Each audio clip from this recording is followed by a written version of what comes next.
Hello everyone. So welcome to Realistic Life YouTube channel. I hope you are all good. So today our topic is 5 tips for arts and humanity students how to learn math. So this is very uh, demandable video. Many of students have message and comments me to make this particular video how to learn mathematics because many students who are coming from the arts and humanities backgrounds, they have uh, lack of knowledge about in mathematics subject. So I am also coming from the same backgrounds. I have also facing the same problem, but somehow I have learned the same basic things about the mathematics. So ये 5 ऐसी चीज़ें हैं, ये 5 ऐसे basic चीज़ें हैं जो आपको सीखनी है, और यही ऐसी चीज़ें हैं कि जो आर्ट्स और बेसिक जो ह्यूमैनिटीज़ बैकग्राउंड के स्टूडेंट्स आते हैं उनको एक ईज़िली मैथमेटिक्स का पता चलता है। देखिए, है रियलिस्टिक लाइफ यूट्यूब चैनल में ना आपको वही चीज़ें मैं बताता हूँ जो प्रैक्टिकल्स हो और जो हमारे एक एम्पिरिकल्स और हमारी एक बेसिक रिसर्च के बेसिक पे स्टडी होती है, उसी पे हम आपको बताते हैं। और ऐसे वैसे कोई बात नहीं होती है, जो हम खुद सीखते हैं, जो मेरे फ्रेंड्स करते हैं, जो मेरे फ्रेंड्स ने किया है और अपनी लाइफ में उनको बहुत अच्छा भी किया है, उन्हीं बेस पे और हमने जो भी हम करते हैं उसी बेस पे मैंने ये वीडियो वगैरह बनाता हूँ। तो ये 4-5 चीज़ें हैं आप सब लोगों ने करनी है। जो ह्यूमैनिटीज़ बैकग्राउंड से आते हैं, अच्छे तरीके से आपको ये लेक्चर सुनना है कहीं कमरे में बैठ के। जो एक आर्ट्स और ह्यूमैनिटीज़ बैकग्राउंड के स्टूडेंट्स आते हैं उनकी प्रॉब्लम को हमने बहुत अच्छे तरीके से देखा है और समझा है। देखिए, पहले ये है कि लर्न द बेसिक न्यूमरेसी। देखिए, मैथमेटिक्स में 4 किस्म की बेसिक न्यूमरेसी होती है। इससे अलावा भी बहुत बड़ी किस्म की न्यूमरेसी होती है, लेकिन हमें कुछ जो बेसिक चीज़ें होती हैं वो सीखनी है। हमें आपको डिवाइड अच्छा तरीके से करना है, मल्टीप्लाई अच्छे तरीके से करनी है, ऐड एंड सब्सट्रैक्शंस, ये 4 चीज़ें ना आपको बहुत अच्छे तरीके से करनी है, और इसमें आपको बहुत एक्सपर्ट बनना है किस तरीके से आपको ईजिली आपको करना है। उसको तो आपको बेसिक अंडरस्टैंडिंग करनी है कि किस तरीके से बेसिक अंडरस्टैंडिंग की मैथमेटिक्स की आएगी। Strong your basic calculation tricks and method. तो ये 4 चीज़ें अगर आप करोगे तो तुम्हारा स्ट्रॉन्ग एक किस्म का बेसिक जो कैलकुलेशन होगा वो अच्छे तरीके से तुम्हारा ट्रिक एंड मेथड आपको हो जाएगा।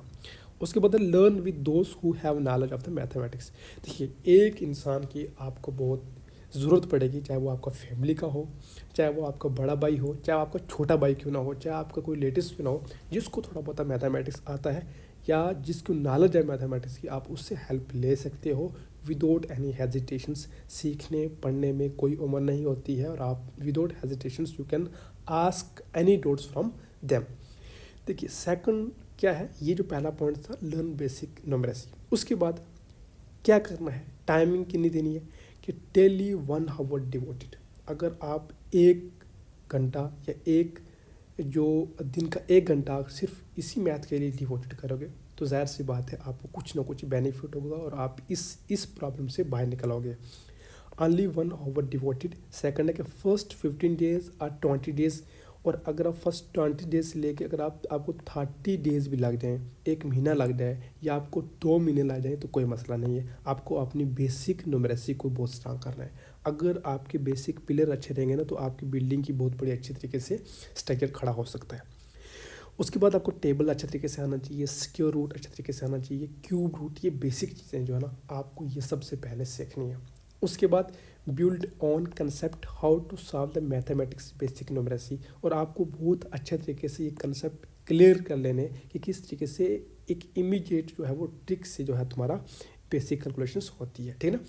उसके बाद जो रिसोर्सेज क्या होने चाहिए, तो थर्ड नंबर है रिसोर्सेज। देखिए, no need to start highly reputed book. देखो, जो मार्केट में बुक आती हैं उसको पढ़ने की कोई ज़रूरत नहीं है। जो बेसिक बुक आती हैं, जो बड़ी बड़ी बुक आती हैं किसी भी एक एग्जामिनेशंस के पॉइंट ऑफ व्यू से, वो आपको जल्दी समझ नहीं आएंगी।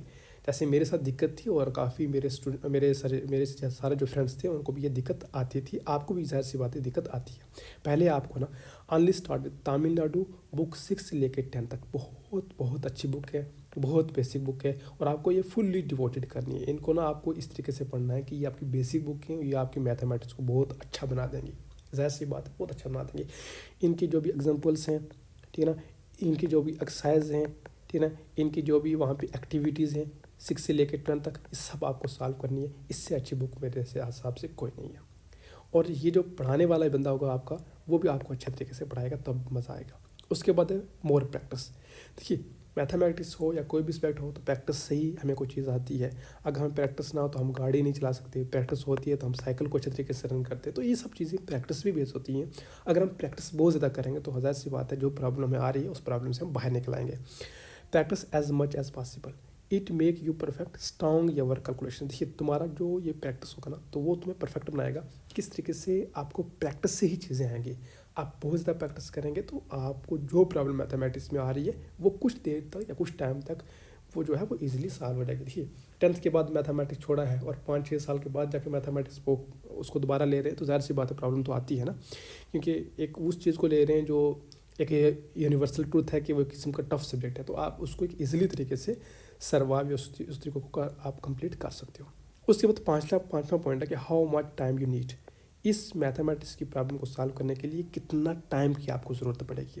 लेकिन इसमें मैंने 2 किस्म के कैंडिडेट्स, 2 किस्म के स्टूडेंट्स को मैंने कैटेगराइज किया है। पहला कि if you have choose humanity and arts after passing 10th still you have complete on graduation in humanity background. तो ज़्यादा सी बात है कि किसी ने 10th में आर्ट्स ले लिए थे, 10th के बाद ही आर्ट्स ले लिए थे, ह्यूमैनिटीज़ में आ गया था, उसके बाद उसने कंप्लीट किया अपना ग्रेजुएशन इसी में।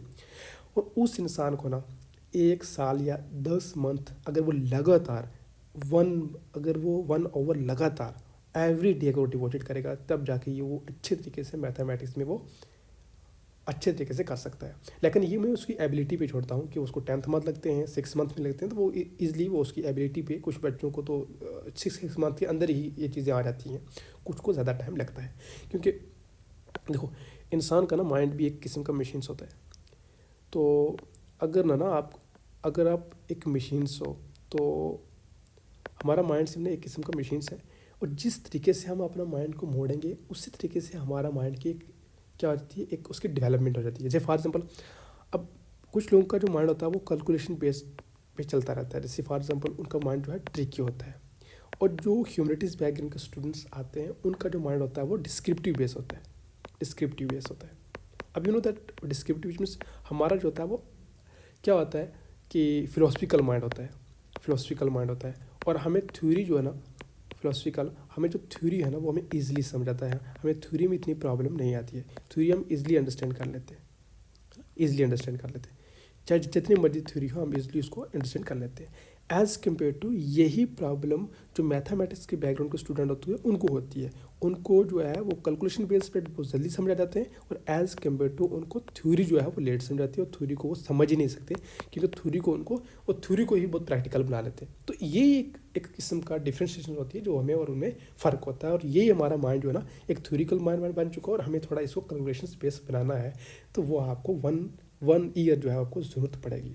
उसके बाद for those who have just pass 12th, अच्छा, अगर आपकी फैमिली में कोई बंदा 12th पास कर रहा है, तो अगर उसने आर्ट्स या ह्यूमैनिटीज़ बैकग्राउंड से मैथमेटिक्स उसने छोड़ दिया था, तो ज़ाहिर सी बात है उसको 12th से बाद ही उसको एक या 2 घंटे आपको डेली देने, ताकि वो आफ्टर ग्रेजुएशन के बाद उसको ये मैथ की दिक्कत ना आए। और ज़ाहिर सी बात है आज कुछ बच्चे जो है ना वो मैथ को भी पकड़ सकते हैं अपने ग्रेजुएशन के सब्जेक्ट में, तो आपको वो ज़रूरी नहीं है कि आप कंपाउंड आर्ट्स ले लें, ऐसे वैसे कोई ज़रूरत नहीं है, लेकिन आपको ये चीज़ें सब करनी है, और ये वो चीज़ें हैं जो आपको बहुत बड़ा बेनिफिट देंगी। अच्छा, लेटर हमें क्या रह गया कि कुछ चीज़ें जो यहाँ पे रह गई हैं, कि कुछ क्वेश्चंस ना मैं आपको दूंगा विद नेक्स्ट लेक्चर, कि आपको किस तरीके से वो चीज़ें बेसिक आपको कमेंट में करके मुझे बतानी है कि किस तरीके से आपको ये मैथमेटिक्स वगैरह की प्रॉब्लम नहीं आएगी।